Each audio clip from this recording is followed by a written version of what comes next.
Assalamualaikum warahmatullahi wabarakatuh. Perkenalkan, nama saya Sela Wisiani dari program studi D3 Manajemen Informatika kelas 3A.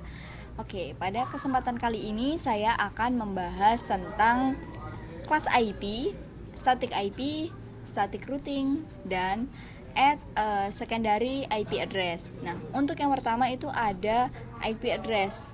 Apa sih yang dimaksud dengan IP address? IP address adalah Internet Protocol Address, yang dimana IP address ini adalah alamat unik yang diberikan kepada setiap perangkat yang terhubung ke jaringan internet. Jadi sistem klarifikasi IP address ini membantu dalam mengelola dan mengatur jaringan yang lebih besar. Nah, untuk kelasnya sendiri, kelasnya itu terbagi menjadi 5. Yang pertama itu ada kelas A, yang dimana kelas A ini digunakan untuk jaringan besar dengan banyaknya host, seperti misalnya bisa digunakan untuk perusahaan besar ataupun organisasi pemerintah. Nah, untuk rentan alamatnya sendiri itu dimulai dari 1.0.0.0 sampai dengan 126.255, 255 dan 255. Dan untuk jumlah hostnya itu dimulai dari 16.777.214. Selanjutnya ada kelas B, yang dimana kelas B itu digunakan untuk jaringan menengah dengan jumlah host yang sedang. Nah, untuk kelas B ini sering digunakan di universitas atau perusahaan menengah.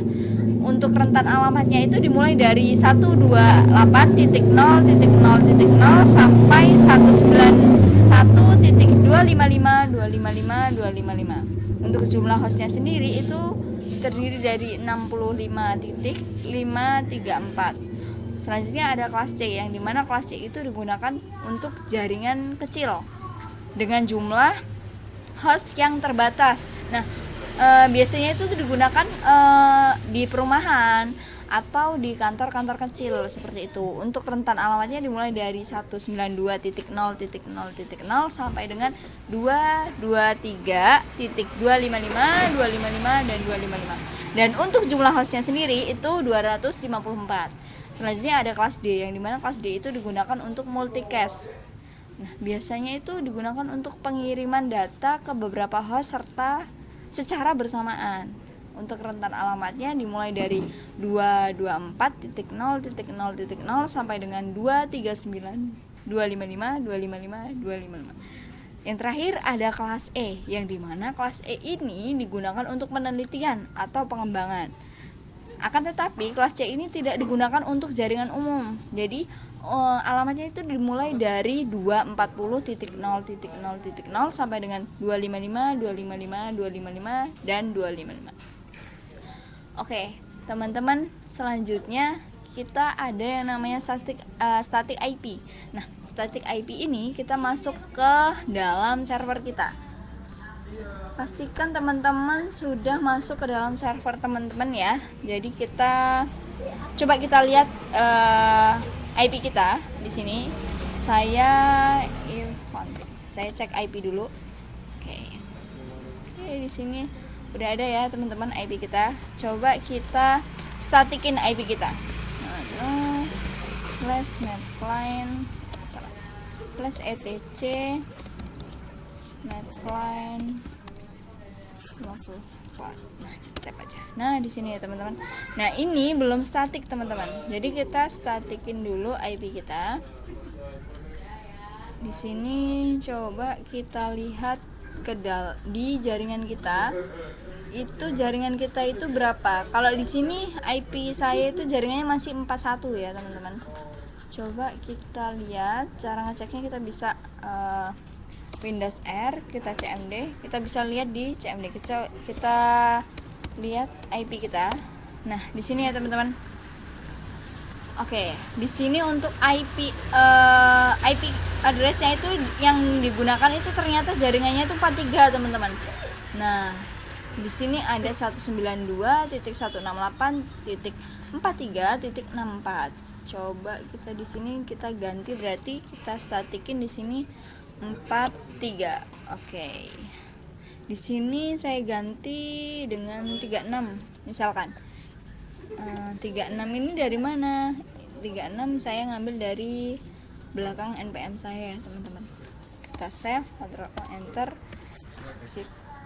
Oke. Coba kita netline apply. Oke, di sini ada error teman-teman. Coba kita lihat apa errornya ya. Oke, kita lihat di sini kita ada error. Nah, kenapa di sini error teman-teman? Jadi untuk routingnya kita harus menambahkan routing terlebih dahulu di bagian sini. Nah, kita bagian sini kita tambahin routing. Salah. Oke, di atasnya kita tambahin routing di sininya. Oke, via berapa? Kita lihat routing kita itu berapa. Untuk di sini default gateway ini yang kita masukin ke dalam routing kita teman-teman. Jadi untuk routingnya IP yang akan dimasukkan ke dalam routing itu ada 192.168.43.1. Oke, kita masukkan ke dalam sini 192.168.43.1. Oke, kita save, kita exit. Coba kita cek lagi. Oke, kita IPA. Nah, di sini udah IPA. Nah, oke teman-teman, ini sudah ya. Kita coba cek di website apakah bisa dijalankan atau tidak IP kita.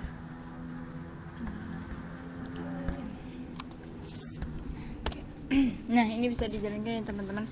Selanjutnya yang terakhir itu ada add secondary IP address. Jadi kita menambahkan satu lagi IP. Kita masuk ke dalam settingan yang awal, di bagian address kita tambahkan satu lagi teman-teman.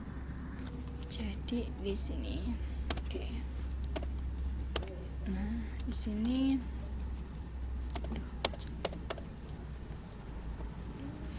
di bagian di atas kita tambahin 192.168.43 itu jaringan yang kita gunakan. Misalkan di sini saya tambahkan 82 teman-teman. Jadi /24. Oke. Nah, ini adalah yang dinamakan dengan secondary IP address. Oke. Coba kita netline lagi. Plan apply. Via ya. Via-nya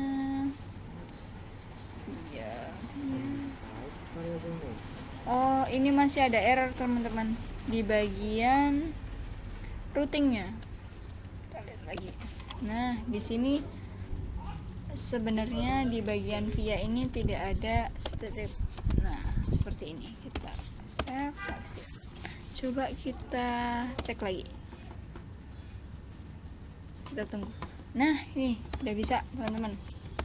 Nah, ini teman-teman bisa lihat bahwasannya yang di bagian 192.168.43.36 itu adalah IP awal saya gitu. Jadi IP globalnya.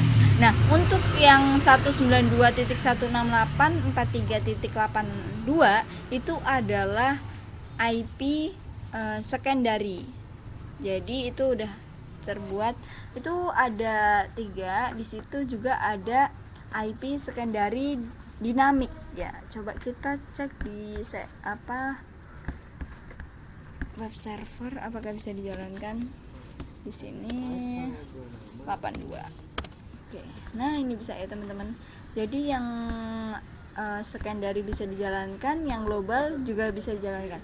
Coba kita sekarang buktikan lagi. Kita bisa buktikan dengan cara kita masuk putih. Apakah dua-duanya itu bisa masuk putih atau tidak? 192.168.43.36. Nah, ini bisa ya teman-teman. Ini bisa login. Oke. Coba kita coba yang satunya. apakah dia bisa masuk ke dalam butik. Yang 192, 168, 43, yang 82. Oke. Nah, ini juga bisa login. Berarti oke, coba kita. Nah, ini udah bisa login ya, teman-teman. Ini udah ada. Ini yang IP secondary-nya, ini yang secondary. Oke, kita sandingkan saja ya. Oke, ini yang dari yang ini adalah IP globalnya, teman-teman. Nah, untuk yang sebelah kanan ini adalah IP secondary-nya. Oke.